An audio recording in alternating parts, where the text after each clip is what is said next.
Buenos días, buenas tardes o buenas noches. Mi nombre es Juan de Jesús Tenorio Tempa y les voy a explicar acerca un poco de ecología oral. Empecemos sobre qué es la vida.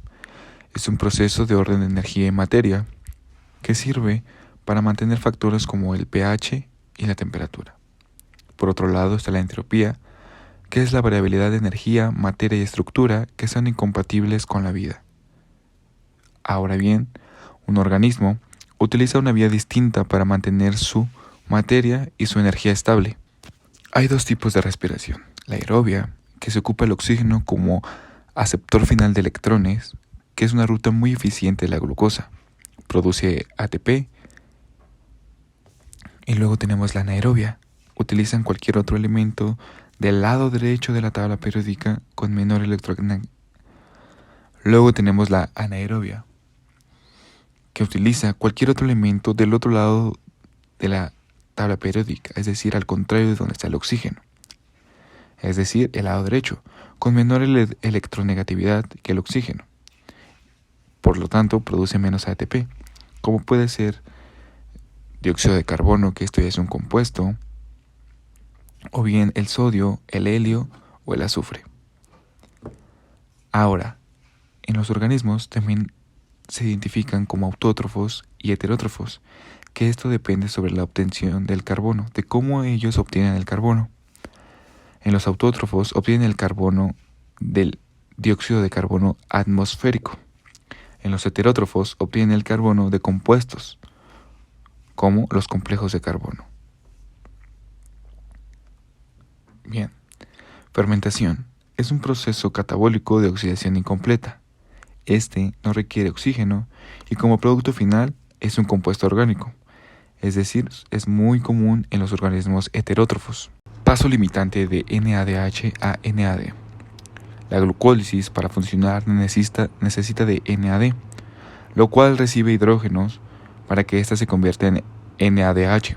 Si hay un NAD, habrá 5 glucólisis.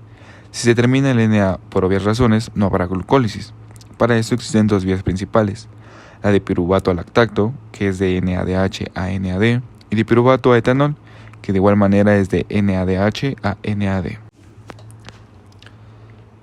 También hay bacterias acidófilas, que estas se desarrollan en ambientes ácidos, es decir, en un pH menor que 7, tienen bombas de hidrógeno, y al igual, estas diseñan proteínas para funcionar en un pH ácido, ya que es su ambiente.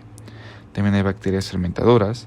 Estas no tienen ciclo de Krebs, no pueden sintetizar el piruvato, es decir, no pueden producir NADH, ATPs, y también utilizan la fermentación alcohólica y lactática para resolver el limitante de NAD.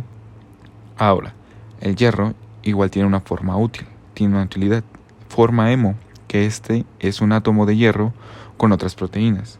Las bacterias no sintetizan la forma hemo, por ello deben de conseguirla de otra forma, que es decir, otra fuente u otro organismo. Algunas bacterias utilizan sustratos para obtener energía. Otras bacterias tienen proteasas, que estas rompen proteínas en aminoácidos enzimas que retiran el nitrógeno de los aminoácidos. Para esto hay 3 formas de desechar el nitrógeno, que el nitrógeno son bases por las que elevan el pH del medio.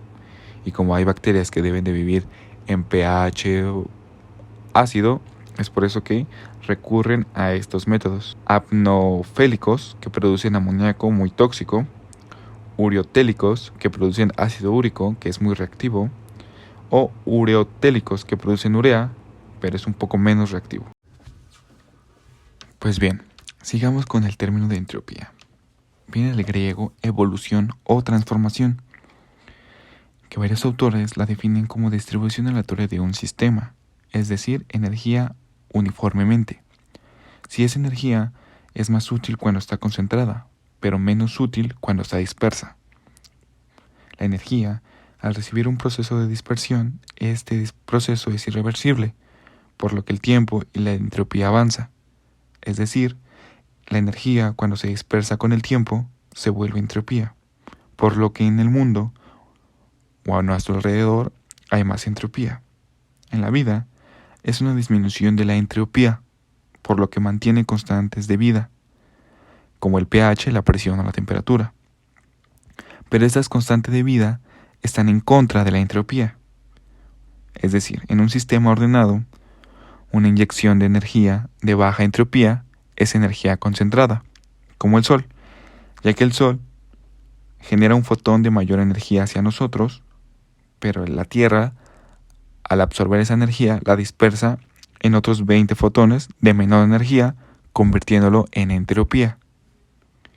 Es decir, la vida provoca más entropía al sistema externo, por lo que en la vida también es necesario completar funciones vitales, como el metabolismo, homeostasis, irritabilidad, desarrollo, reproducción o adaptación.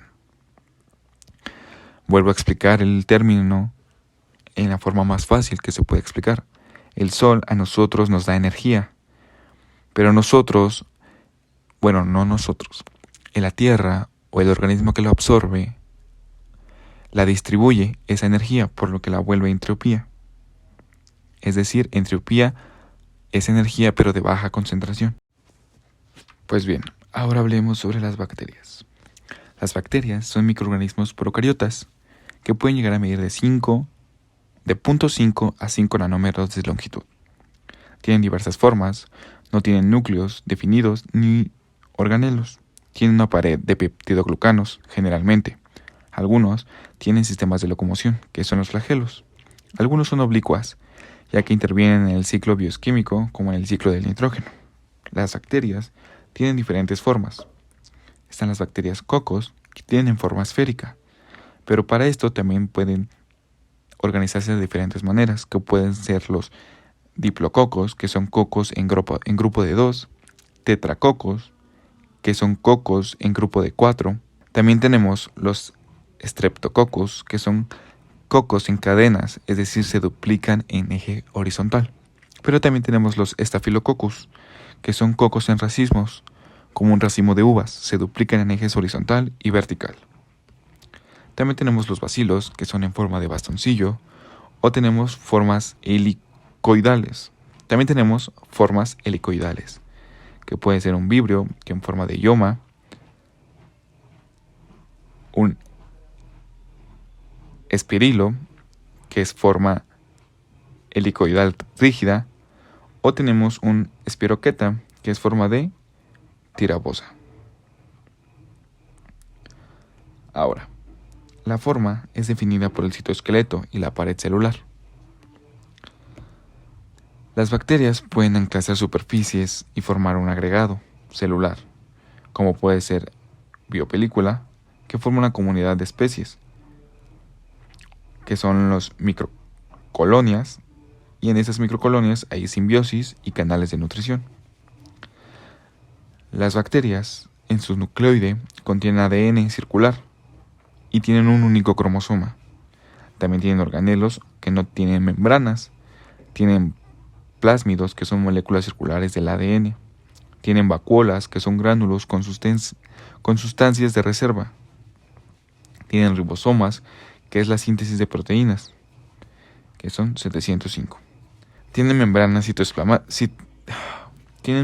citoplasmática compuesta de lípidos y una pared celular hecha de peptidoglucanos que contiene aminoácidos. Así se protegen de las peptidasas. Según la estructura de la membrana, se clasifican en gram positiva o gram negativa. En la membrana igual cumplen muchas funciones, como barrera, transporte, síntesis de energía, al igual que crean una gradiente entre el potencial eléctrico del exterior e interior celular, que es donde hay un transporte de electrones y una producción de ATPs. Como mencionamos, hay dos tipos de membrana, la gram positiva, que contiene una bicapa de fosfolípidos. Afuera, es decir, en el exterior, tiene una capa gruesa de peptidoglucanos, entre ellos un espacio periplasmático. El peptidoglucano presenta ácido teizoico.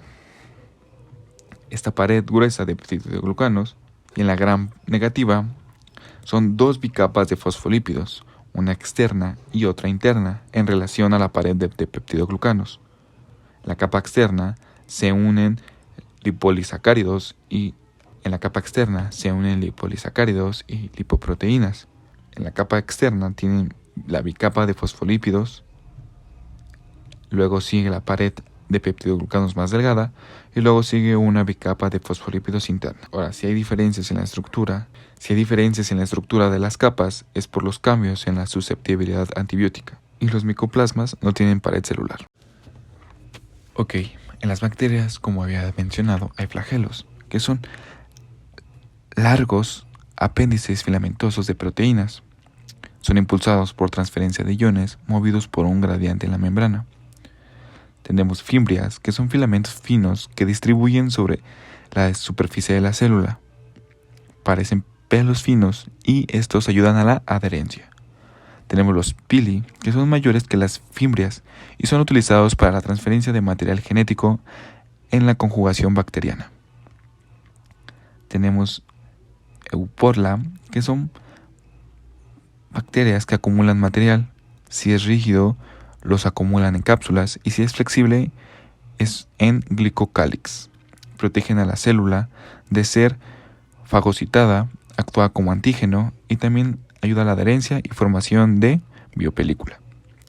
Tenemos las endosporas, que son estructuras durmientes muy resistentes, son impermeables, se clasifican según el origen del carbono que utilizan, ya que es fuente de energía, donadores y receptores de electrones.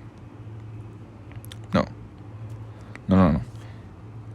Se clasifican según, tienen metabolismo. Las bacterias tienen metabolismo también, y este es muy variado. Se clasifican según el origen del carbono que utilizan, su fuente de energía, donadores o receptores de electrones. Según su origen del carbón, como ya se ha mencionado, puede ser heterótrofo por compuestos orgánicos o autótrofo por el CO2 atmosférico, es decir, el dióxido de carbono. Según su fuente de energía, pueden ser fototótrofas, es decir, emplean la luz como fotosíntesis, o las geotrótrofas, que son sustancias químicas. En esta entra la respiración aerobia y anaerobia, que es decir, usar oxígeno como combustible u otros receptores de electrones. Según sus donadores de electrones, están los litótrofos, que son donadores de electrones sin compuestos inorgánicos, o los organótrofos, que son donadores de electrones con compuestos orgánicos.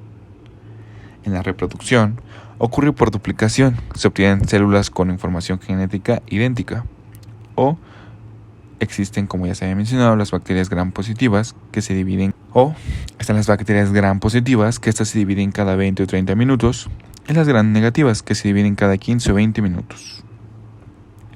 En la conjugación bacteriana puede haber intercambio material genético, por filis, es decir, los plásmidos, o pueden integrarse al cromosoma bacteriano, como los episomas. Ahora, el crecimiento de la bacteria se completa en 3 fases. Adaptación, que es donde existe el proceso de preparación. Es de lento crecimiento por mucha síntesis de proteínas. Luego está la parte exponencial, que es la tasa rápida hasta que los nutrientes se agotan. Proteínas, está la parte estacionaria, que se utilizan fuentes de energía secundarias o reservas, donde se expresan proteínas para integrar más nutrientes. Y por último está la muerte, que es por falta de nutrientes, espacio o presencia de toxinas.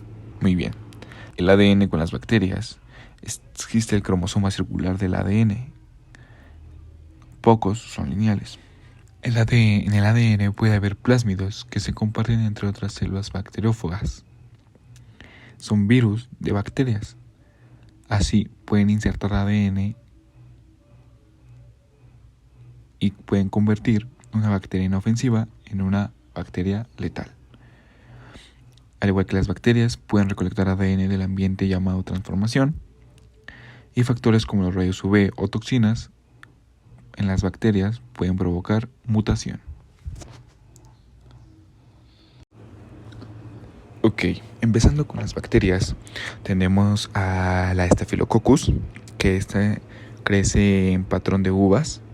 Esta bacteria es gram positiva, es un grupo de heterogéneo de bacterias, son inmóviles, son anaerobias facultativas, tienden a una temperatura óptima de 35 grados Celsius, crece en variedad de condiciones que no es una exigente nutricional, es residente en piel, mucosas o narinas y tiene varias de capas de envoltura, que eso ayuda a que tenga una mejor adherencia.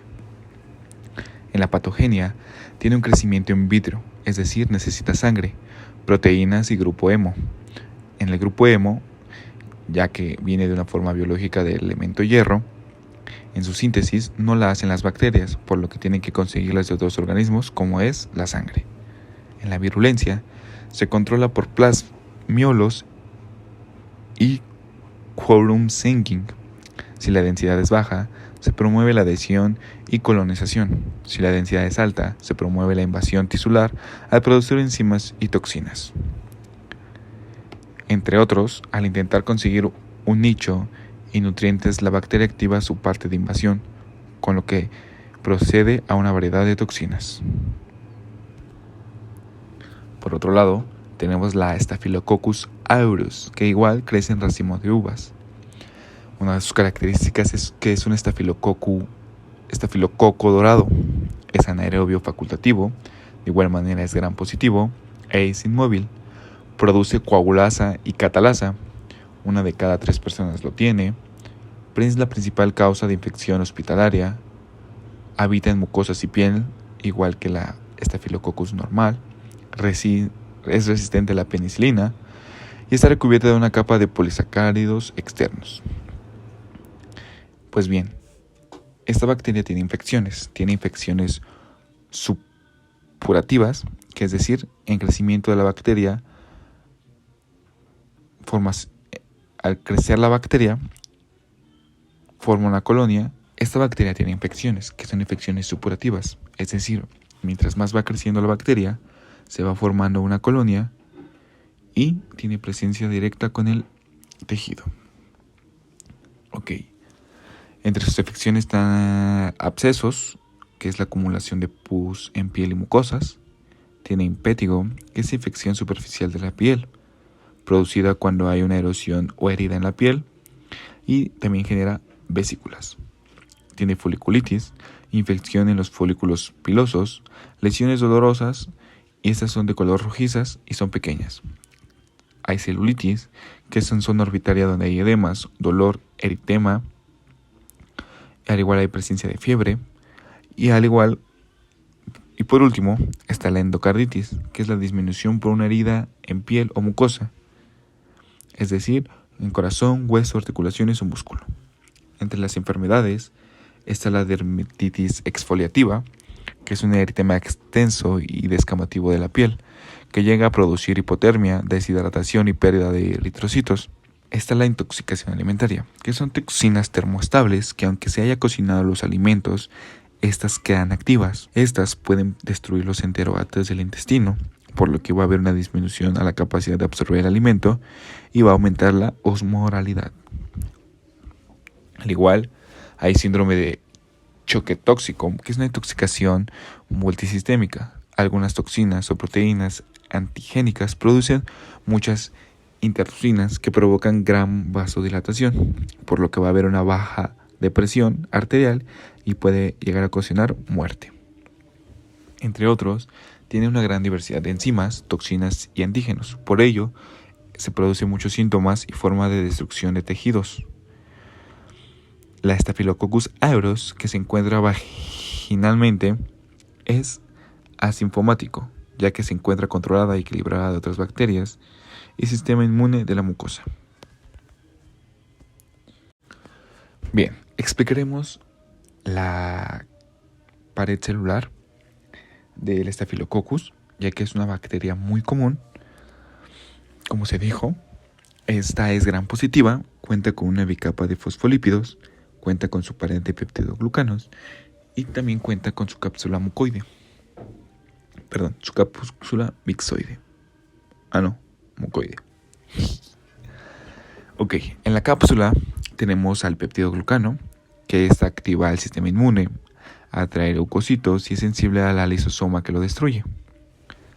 Tenemos la cápsula mucoide, que esta inhibe la exposición de peptidoglucanos, permite la adherencia a tejidos y células, es protectora de la fagocitosis, impide el paso de antibióticos, permite la formación de película e biofilm e impide la unión del complemento G. Igual cuenta con ácido láctico, que es producido a partir de carbohidratos. Este cambia el pH del medio e impide que otras bacterias crezcan y desnaturaliza proteínas del tejido. Tenemos la coagulasa, que esta cataliza la conversión de fibrinógeno a fibrina, forma coágulos y recubre a la célula, y al igual es más difícil de detectar y fagocitar. Tenemos el ácido teicoico, que permite la adhesión, inhibe la quimiotaxis y la fagocitosis. Tenemos la catalasa, que esta rompe el H2O2 para hacerlo H2O, así se protege de neutrófilos. Tenemos las hemolicinas, que estas lisan eritrocitos para obtener el hierro de su hemoglobina y que ésta pueda crecer. Tenemos la toxina alfa, que esta daña el músculo liso, la piel, macrófagos y plaquetas. Es surfactante, es decir, rompe las membranas celulares. Tenemos la toxina beta, que esta es surfactante, rompe la mielina y la esfingomielina.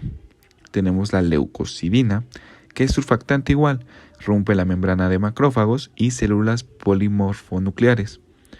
Tenemos la toxina exfoliatina, que son proteasas que rompen los desmosomas de la epidermis. Tenemos la toxina del síndrome de shock tóxico. Es un superantígeno que está activa potencialmente a linfocitos y macrófagos para liberar cantidad excesiva de citoquinas inflamatorias, por lo que se va a producir gran vasodilatación y baja de presión mortal. Tenemos la proteína A, que se une a la porción Fc de AAC, los hace inútiles. Tenemos a la hialuronidasa, que rompe el tejido lis, el ácido hialurónico, que lo une. Tenemos a las lipasas, que estas rompen el tejido subcutáneo graso. Tenemos a las enterotoxinas, que destruyen el borde de cepillos de los enterocitos, aumentan la osmolaridad y provoca diarrea aguda. Tenemos las penicilasas, que estas rompen las penicilinas, y tenemos las DNAsas, que estas rompen el ADN. Bien, ahora tenemos la Streptococcus. Esta es gram positiva, tiene un pH óptimo de 5.5 a 6.2, al igual que una temperatura óptima entre 30 y 40 grados centígrados. Crece en parejas o cadenas, que éstas se reproducen sobre un eje. Es anaerobia facultativa, fermenta carbohidratos o ácido láctico y es un exigente nutricional. Es decir, debe de tener un medio enriquecido de sangre o suero, al igual que produce catalasa negativa. En la patogenia tenemos a su clasificación, que en la clasificación tiene propiedades serológicas. Se clasifican según su reacción con diferentes constituyentes del suero. Se toma en cuenta los polisacáridos C de la pared celular. Pues bien, tenemos el grupo A, que son infecciones supurativas, como la faringitis, la escarlatina o la celulitis. Hay pus, multiplicación, es decir, una multiplicación alta de la bacteria. O tenemos las infecciones no supurativas, como la fiebre reumática o la glomerulonefritis, que en esta no hay pus, hay una multiplicación baja de la bacteria y la enfermedad se da por reacción inmunológica. Tenemos clasificación por patrones hemolíticos, es decir, la capacidad de la bacteria para utilizar la hemoglobina. Tenemos la hemólisis completa, que es la beta, una hemólisis incompleta, que es la alfa, o una hemólisis ausente, que es la gamma. En la virulencia del grupo A tenemos Staphylococcus pyogenes, que es la formación de pus. Streptococcus, ¿no? En la virulencia tenemos al grupo A, que está el Streptococcus pyogenes, que es la formación de pus. Tenemos Streptococcus mitis, que es la relación con infecciones leves, no más allá. Tenemos Streptococcus mutans, que es un cambiante de forma, según el medio donde crecen. Tenemos Streptococcus salivarius, que se encuentran en la saliva. Y tenemos a los Enterococcus, que pertenece a la familia del Streptococcus y se encuentran en el intestino. En las enfermedades tenemos faringitis, tenemos escarlatina, tenemos celulitis, fiebre reumática o glomerulonefritis. Entre otros, tenemos al Streptococcus pyogenes, que esta crece en sangre enriquecida de B hemolítico, inhibido por concentraciones de glucosa. Esta, si se infecta con piel, causa oripsela, placas rojizas con bordes elevados, fiebre elevada o eripsela, al igual que puede causar una reacción cruzada con antígenos del corazón, articulares, riñones o entre otros. Tenemos a los lactobacilos, que tienen una forma empalizada uno tras otro. Son benignas e incluso necesarias. Producen ácido láctico en un ambiente ácido, inhibe otras bacterias. Son anaerobias facultativas, no requieren de hierro. Todo el peróxido de hidrógeno. Tolera el peróxido de hidrógeno. Obtiene su energía por fermentación de carbohidratos. Se encuentran en un pH óptimo de 5 a 4, una temperatura óptima de 30 a 40 grados Celsius. Es gram positiva, crece en parejas o empalizada. Tiene adherencia, es sensible a la penicilina y a aminoglucosidas. En la patogenia tenemos al metabolismo oxidado y fermentativo. Tenemos a las heterofermentativas, que producen otros ácidos aparte del ácido acético, o a las homofermentativas, producen un solo ácido y usualmente es el acético. Entre otros tenemos a los probióticos, que son los lactobacilos. Se usan mucho como productos que contienen cepas de microorganismos viables en cantidad suficiente para alterar la microbiota. Tenemos al prebiótico, que son ingredientes. Tenemos los prebióticos, que son ingredientes no digeribles, pero que son beneficiosos para estimular el crecimiento selectivo de un número de especies. Tenemos fibra dietética, que son diversos carbohidratos que resisten a hidrolisas del intestino humano. Y tenemos a los simbióticos, que son productos que contienen prebiótico y probiótica para obtener sinergia. Pues bien, en la estructura del Streptococcus gram positivo, igual tenemos membrana de fosfolípidos y tenemos una pared de peptidoglucanos. Esta pared incluye ácido lipoteicoico, que se une a ácidos grácidos de fibronectina. Tenemos al ácido hialurónico. Se cubre con este para no ser detectado por el estímulo inmune, ya que es igual al que se usa el cuerpo. Si no se genera anticuerpos, causa fiebre reumática. Tenemos la proteína T, que resiste a la tripsina. Tenemos carbohidrato C, que varía mucho. Tenemos a la esteroptosinasa, que degrada plasminógeno a plasmina, degrada fibrinógeno, lisa el coágulo, lo que favorece la diseminación. Tenemos hialuronidasa, lisa el ácido hialurónico de tejidos y permite también la diseminación. Tenemos la peptidasa G5A, que inhibe al complemento. Tenemos la estreptolicina O, que son las lisis de eritrocitos neutrófilos, que se genera una lisis de eritrocitos neutrófilos, plaquetas, y ataca al tejido cardíaco. Tenemos la exotocina pirogénica estreptocoica. Es un superantígeno, provoca acumulación de eritrocitos, forma coágulos, tiene una gran activación inmunogénica, activa el complemento mayor de histocompatibilidad. También Tenemos proteína M, que esta es transmembranal, que se clasifica en 80 tipos. Es inmunológica, se une a FC de la C, bloquea a C3b en la vía del complemento, se une a fibrinógeno y esto activa a neutrófilos que liberan gran cantidad de enzimas provocando shock y tiene una mortalidad del 80%. Y tenemos fibras de adhesión. Bien, vamos con Escherichia coli o E. coli. Entre sus características, esta es gram negativa, no es una exigente en nutrientes, tiene oxidasa negativa y tiene una catálisis A positivo. Es anaerobia facultativa, tiene una temperatura óptima de 37 grados Celsius y tiene fímbricas móviles.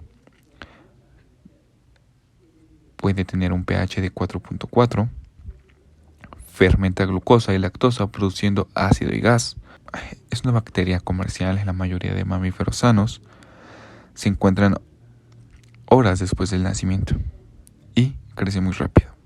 En su patogenia tenemos el genoma de E. coli, que es altamente flexible, permite la movilidad de material genético por medio de transportes bacteriófagos y plásmidos.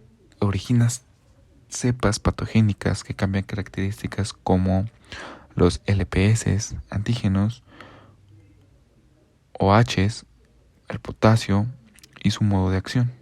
En la virulencia tenemos al E. coli enteropatógeno, que al adherirse a los enterocitos del intestino provoca estructuras concentradas de actina, lo que altera el citoesqueleto, alterando la función normal del enterocito en la absorción y absorción de iones, provocando aumento de la osmolaridad y diarrea.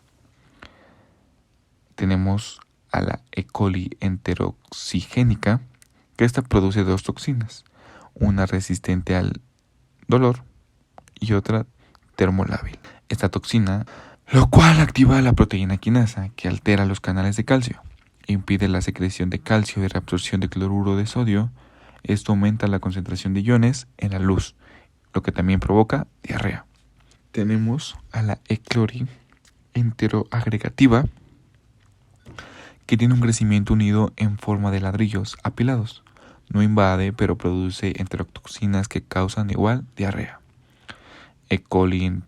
Tenemos a la E. coli enteroinvasiva, que accede a la submucosa a través de las células M, causando inflamación y una fiebre. Tenemos a la E. coli enterohemorrágica, que tiene una toxina de Shigella dysenteriae. La toxina es liberada ante la lisis celular. Los antibióticos, al destruir la bacteria, provocan la liberación de toxinas. Y por último tenemos E. coli extraintestinal, que causa infecciones en vías urinarias, sistema nervioso central, etc. En las enfermedades, como ya escuchamos, genera diarrea, infección de vías urinarias. Tenemos a la bacteria treponema. Características. Está en forma de tirabuzón, es de cuerpo flexible, es gram negativa y es móvil por rotación. No es cultivable, es anaerobia, no tiene ciclo de Krebs, depende del metabolismo del hospedero, es muy sensible al oxígeno, sin catalasas que la protegen del oxígeno. Es por eso que es muy sensible, resiste a la fagocitosis y se adhiere a la fibronectina. En la patogenia tenemos a la Treponema pálido, que causa sífilis, se originó en América y puede haber transferencia a feto. Pero esta tiene 3 etapas. Hay una inicial o primaria, hay una lesión chancro en 10 a 14 días después del contacto, hay pápula sin dolor, bordes elevados y en 2 meses se cura. En la segunda fase hay una diseminación de la infección en lesiones cutáneas por todo el cuerpo. Hay pseudogripe, hay dolor en garganta, hay exantema condiloma, lata, que son lesiones elevadas en pliegues cutáneos. Hay una tercera fase que es la latincia. Hay una tercera fase de latincia, donde puede haber infección crónica, asintomática, puede haber neurosífilis, hay una destrucción con tejidos y esta se puede detectar por anticuerpos, como un campo oscivio, una prueba de BDRL o una prueba general. Se mide por reacción del suero del paciente versus los antígenos y su sensibilidad es del 70 al 85%. Entre otros, se puede dar tratamiento con penicilina 6-benzatina. Ok, seguimos con la bacteria Neisseria, que cuenta con presencia de fimbias. Esta puede ser una comensal en boca, es una diplococo, es gram negativa y no es móvil. Es aerobia, resistente al ambiente, tiene una nutrición exigente, una temperatura óptima de 35 a 37 grados Celsius, es exclusivo del humano, generalmente es catalasa positiva, tiene filis, lo que permite la adherencia y transferencia de ADN, tiene porinas, tiene lipoligosacáridos, tiene endotoxinas, puede atraer neutrófilos, tiene la proteína OPA, que es de unión celular, necesita hierro, produce IgA proteasa, no tiene cápsula, no tiene esporas, se adhiere a células mucosas, produce B-lactomasas, tiene un pH de 7.2 a 7.6, libera el factor de necrosis tumoral, que es el TNF, y tiene una cápsula de polisacáridos que la protege de la fagocitosis. En la patogenia nos encontramos con la Neisseria gonorrhoeae o con la Neisseria meningitidis. La gonorrhoeae tiene mayor prevalencia entre 15 a 24 años. En transmisión sexual hay un 50% de probabilidad de contagio en un contacto sexual para la mujer y en hombre un 20%. Es una infección asintomática.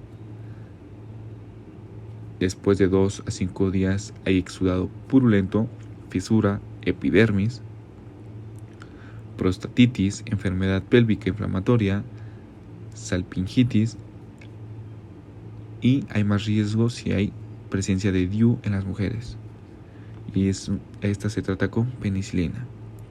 Y en la meningitidis ingresa por nasofaringe, accede a meninges, tiene mayor incidencia en niños menores de 5 años y hay una rigidez en nuca, cefalea, hay mareos, hay vómito, hay hipotermia y hay artritis.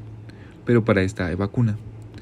Entre las enfermedades encontramos la esterilidad, meningitis cerebroespinal, hay una pseudogripe, tenemos a la Denomyces. Son bacilos que están conformados en rayos, es gram positiva, es facultativa, es inmóvil, es de crecimiento lento y es un patógeno oportunista, causa infecciones crónicas, ojo que no es hongo, forma filamentos parecidos a hongos pero no lo es. Hay más de 50 especies, se encuentran en vías respiratorias, digestivas o genitales, es de baja virulencia y genera infecciones sin propagación entre individuos. En la patogenia tenemos a la actinomicosis, que son lesiones granulomatosas crónicas de aspecto amarillo o naranja, unidos entre sí por fosfato de calcio. Y su diagnóstico se confunde con una neoplasia. Da una consistencia dura a la infección. Es usual en infecciones cervicofaciales. Se puede presentar esta infección en área pélvica, vaginal o sistema nervioso central. Se relaciona con el uso de DIU, sensible a la penicilina, no produce toxinas. Hay una dificultad del antibiótico para llegar al conglomerulado. Tiene una acción patógena por la capacidad que tiene de adherirse. Tiene polímeros que activan complemento inmunológico. Produce ácido por su actividad osteoclástica, es de escasa actividad proteolítica, no aumenta de volumen granular, compite por nutrientes de las células y crece en lugares de baja tensión de oxígeno. En la virulencia tenemos la Actinomyces israelí, tenemos la Actinomyces odontolítica, tenemos la Actinomyces viscosas o la Actinomyces naisloadi. En las enfermedades podemos tener que infección en área pélvica, genital, vaginal o de sistema nervioso central. Ahora tenemos a la Rickettsia.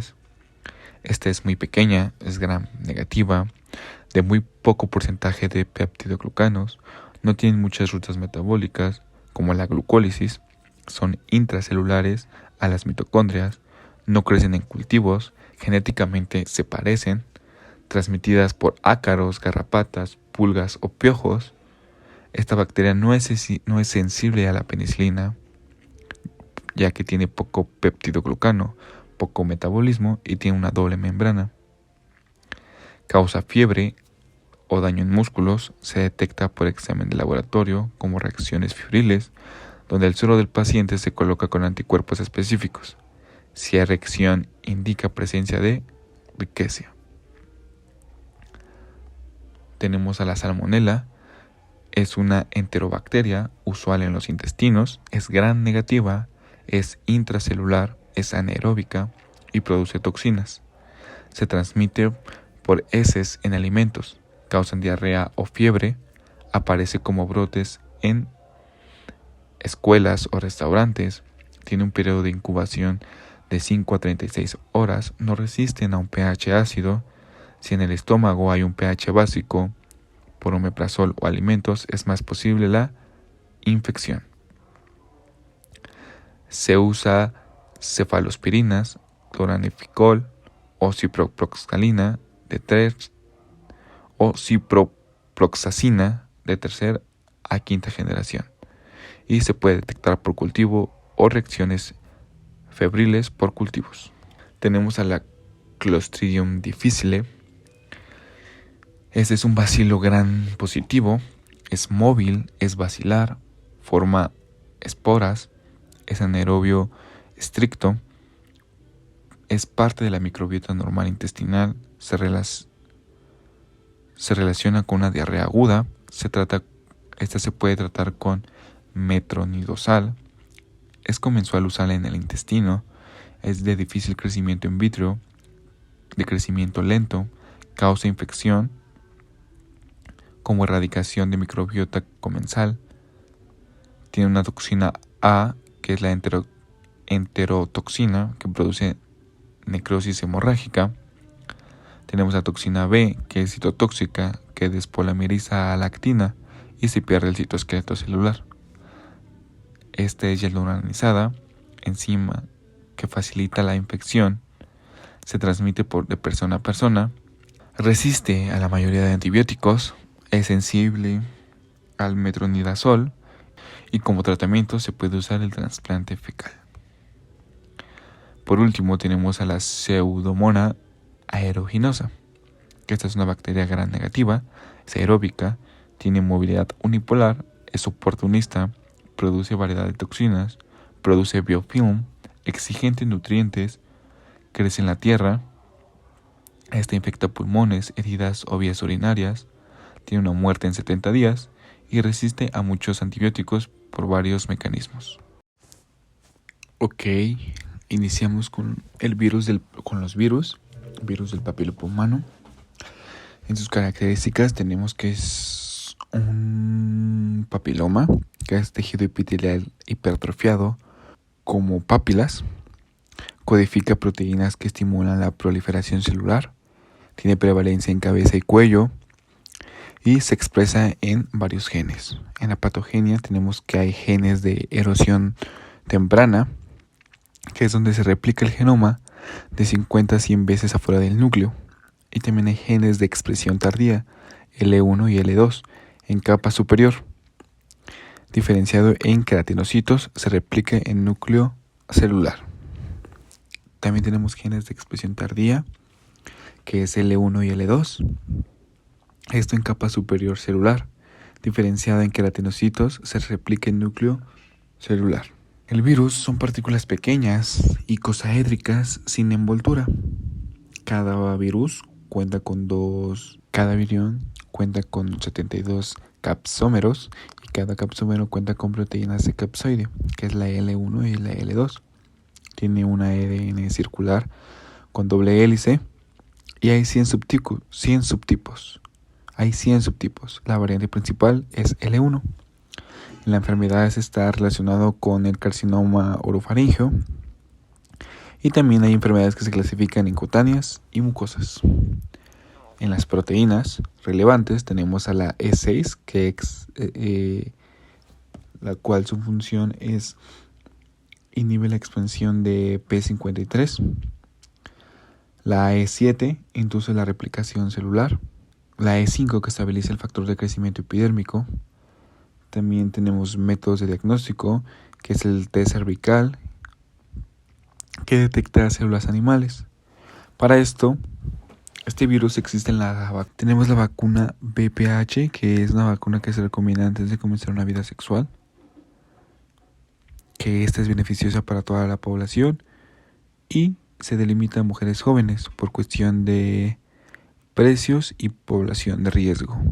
Tenemos también la VPH bucal, que es para un papiloma bucal de VPH 11.6, la verruga vulgar bucal, el condiloma acuminado, la hiperplasia epitelial bucal, que es la HEC, leucoplasia o carcinoma escamocelular.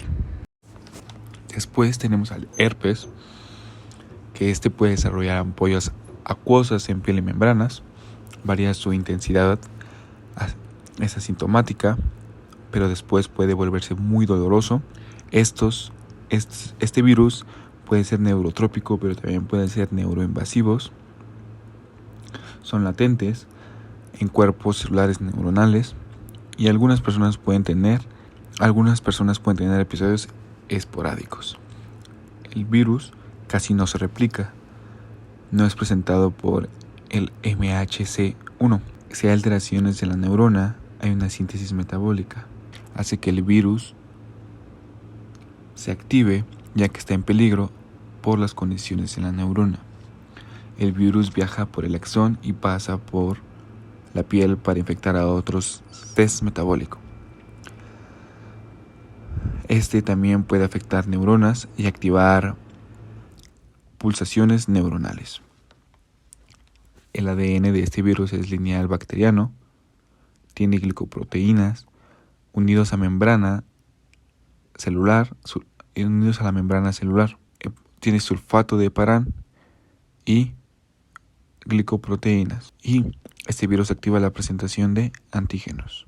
Entre las enfermedades se transmite por secreciones y contacto íntimo, puede causar fiebre, molestia, náuseas, adenitis. Entre 1 y 2 semanas existe el herpes tipo 1, que es oral, saliva, el 90% de la población lo tiene. Herpes tipo 2, que es genital, el 25% de la población lo tiene y no tiene cura. O el herpes zoster, que es una reactivación del virus como la varicela, pequeñas ampollas, y puede tener parálisis, infección bacteriana, neuronal, por 5 por cada 1000 personas. Para el tratamiento se usan antivirales como aciclovir, valaciclovir. Si se usa en la fase de prodromio, disminuyen los síntomas el 80%. La utilidad de crema antiviral solo es el 10% en disminución de síntomas. Pues bien, seguimos con el VIH, que es el virus de la inmunodeficiencia humana. 3.8 millones de personas viven con VIH. Los síntomas primarios son parecidos a los de la gripe. Inhiben las células CD4. Son infecciones oportunistas. Se generan manchas de color rojáceo. A los infectados se les llama seropositivo o VIH positivo. Se diagnostica por PCR y anticuerpos. Se puede contagiar por sexo oral, pero es poco probable.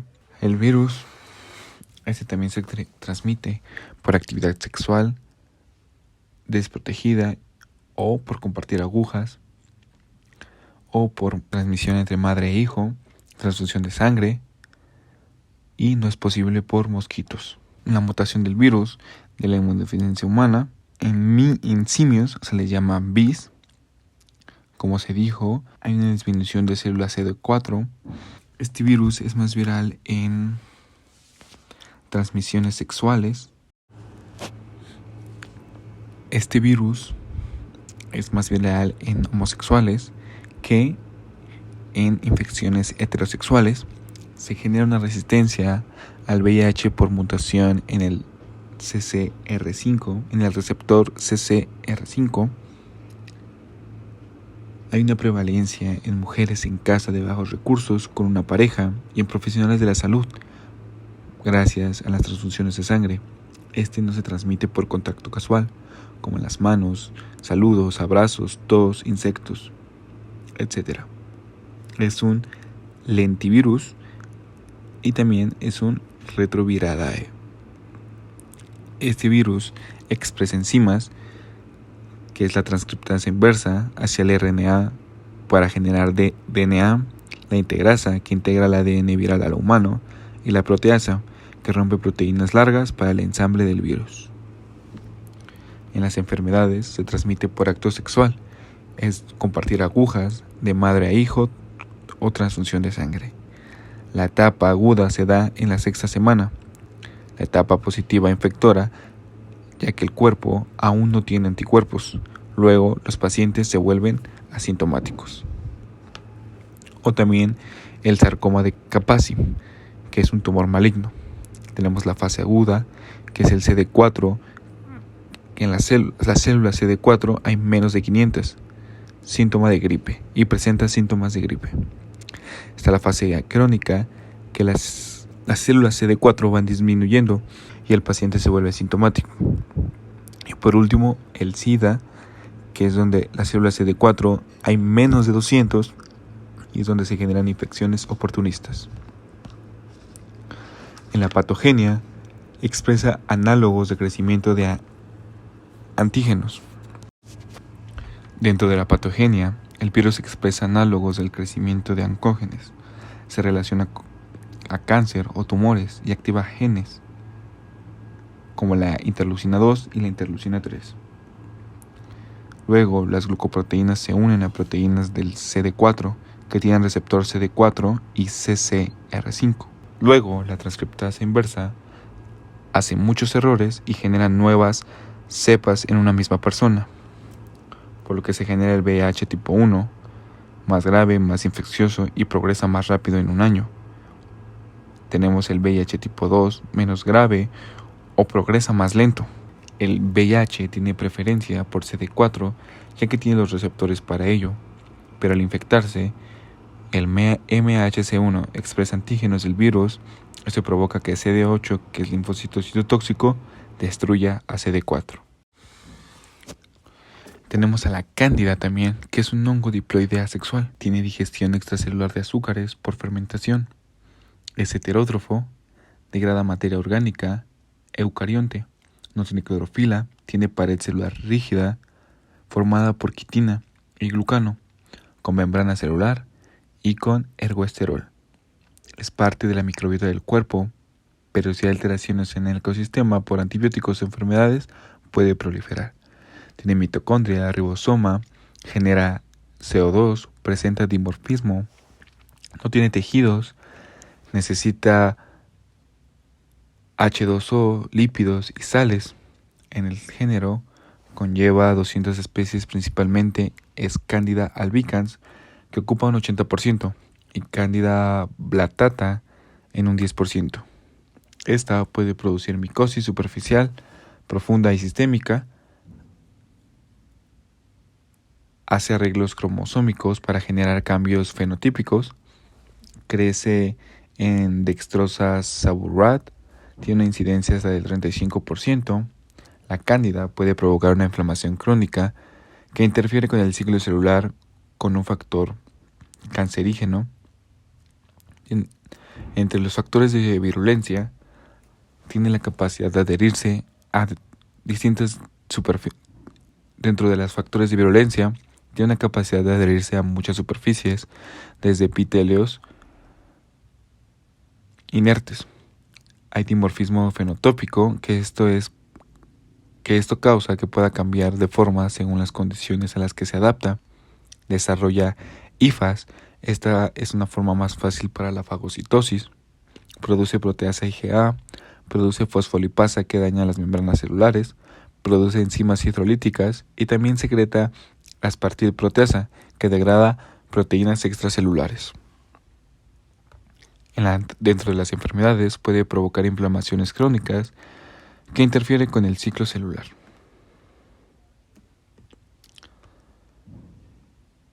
Tiene una pared más rígida que el animal. Como ya se dijo, la quitina ayuda a que ésta pueda ser rígida y genera una protección a cambios osmóticos. La capa de glucanos y proteínas permite adherirse a muchas superficies. La membrana lipídica, que es una bicapa con ergosterol, que cumple las mismas funciones que el colesterol en las células animales. Las células fúngicas no pueden obtener el eugenol del medio o dieta, ya que las animales sí pueden. Los hongos pueden usar el ergosterol sintetizado por ellos mismos, solamente. Las formas clínicas en boca de la cándida hay una forma más superficial sobre células del epitelio bucal, más usuales en bebés y en ancianos. Se remueve por raspado suave de la superficie y está por debajo hay eritema. Pero por otro lado, y por último, tenemos la candidiasis eritematosa aguda. Tiene presencia de zonas rojas dolorosas en mucosa oral. No hay invasión en el tejido, pero provoca más inflamación y dolor.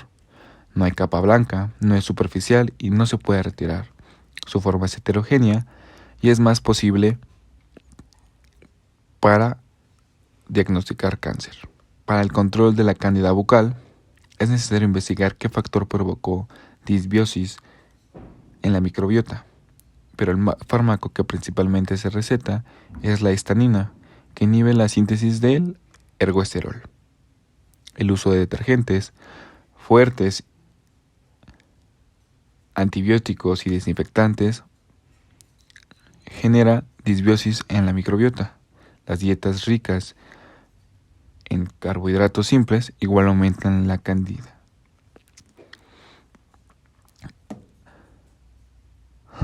¿Qué dice? Los niveles mayores a 180 miligramos sobre decilitro inhiben al sistema inmune y nuevamente aumentan la cándida.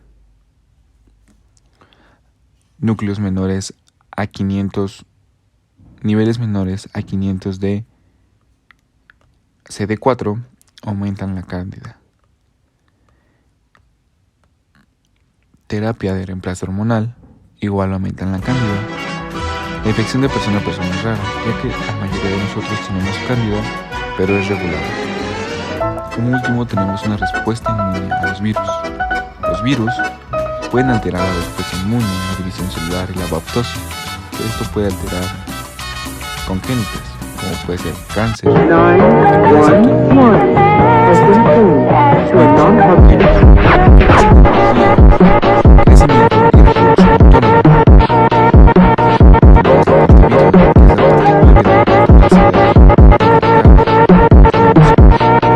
A los piovirus, que es el ADN viral entregado a una célula hospedadora. Tenemos a los piovirus, que es el ADN viral integrado a una célula hospedadora que se puede activar. Dentro de la clasificación de los virus tenemos a los de ADN, RNA, a los envueltos, a los desnudos, a los de cadena doble, sencilla o dependiendo de su estructura, que puede ser icosaédrico, helicoide, compleja o seguida. Los virus tienen un ciclo. Los virus tienen un ciclo vital que comprende 5 etapas. La primera es la absorción, que es la superficie del virus se une a la membrana celular por receptores específicos. Después tenemos la penetración. El virus inyecta su material genético. Tenemos la replicación. El ADN o RNA viral, introducido con el sistema de ADN del hospedero, induce la formación de proteínas virales y ácido nucleico viral. Tenemos el ensamblaje, que el ácido nucleico y proteínas se integran para el virus. Y por último, la exocitosis. Hay evaginación de la membrana celular y se libera al virus. Pero también tenemos una respuesta inmune. Las células producen IFN, que es el interferón, que aquí sirve como antitumorales, inhiben la replicación celular, son inmunorreguladores y activan receptores PRR para detectar el ARN y RNA viral. Se activan las células natural killer, que virus inhiben la expresión del MHCI. Si no hay MHCI en la membrana, no son reconocidos por CD4 o CD8, pero son destruidos por los natural killer. Las células CD8 liberan enzimas citotóxicas que activan caspasas, que estas destruyen células por medio de MHCI. Tenemos a los linfocitos B, que estas producen anticuerpos, inmunoglobulinas que inhiben la absorción del virus, pero también activan el complemento y la opsonización. Los virus pueden alterar epítopes, así los anticuerpos son inútiles, ya que no pueden ser capaces de reconocer a los virus.